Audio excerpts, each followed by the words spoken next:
Hey, what's up? It's Tony.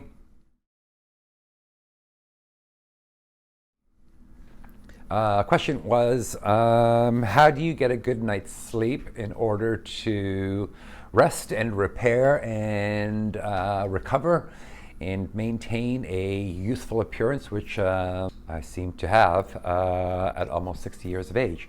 So I think that what's important is that people often forget about the ritual of sleep. You know, it's one thing to say get a good night's sleep, but it's quite another thing to achieve that. And I know that what works for me is that my bed, right, first and foremost, is for sleeping. So I don't do anything else there of late, right? We're not going to get into that, but the bed to me is about getting rest and sleeping. So I don't eat in my bed. I don't watch TV in my bed. I don't have my computer in my bed. The bed is made up with really nice sheets. Not the most expensive sheets, but nice sheets. I should put a link somewhere about where to get great sheets or what's a good thread count, but regardless, a great pillow is absolutely crucial to my sleep. Great pillowcases, the right temperature is really, really important.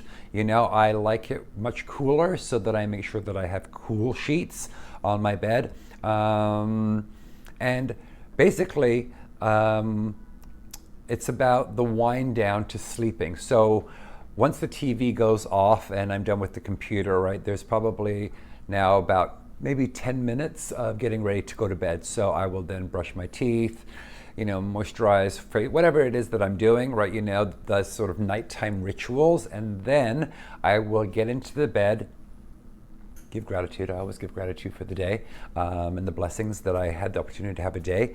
And find my positioning in the bed, right? I try and sleep pretty much the same time every night so that I have a good sleep pattern. And because that's the place where I associate sleep and rest with, my body actually starts to wind itself down and get prepared. And I'm sure that there are a ton of studies on sleeping and sleep apnea and sleep whatever and how to get a good night's sleep. But I found for myself the ritual and the preparation so that by the time I arrive into a bed that is prepared for sleeping, right, I'm usually asleep within seconds and I sleep through the night. Didn't used to because I had to go pee all the time, but we took care of that, and now that's over and I can sleep through the night. So, but I'm sure you've seen that in other videos. But yeah, so for me, it's the ritual of sleep. It is about the preparation. It's about what the bed represents to you, so that you get your mind right in preparation for sleep. The bed is not associated with eating. It is not associated with emails, which can be stressful or keep you up and you have to be thinking. It's not associated with social media, where you're going down the rabbit hole of one thing after the other, which is like firing off neurons and things in your brain to keep you awake.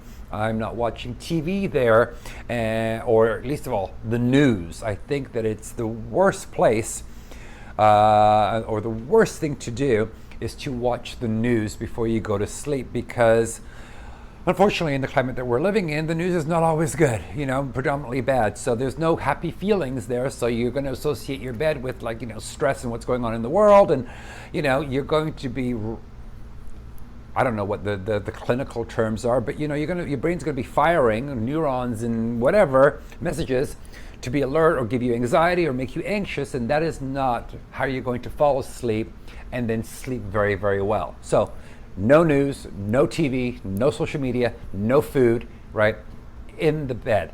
I barely even, actually I don't even think that I ever read in the bed at all either. I don't associate that with sleep, right? So that's my tip. Sure, if you have other tips about how to get a great sleep, I mean, you spend how much time in there? 1/3 of your life in bed, right?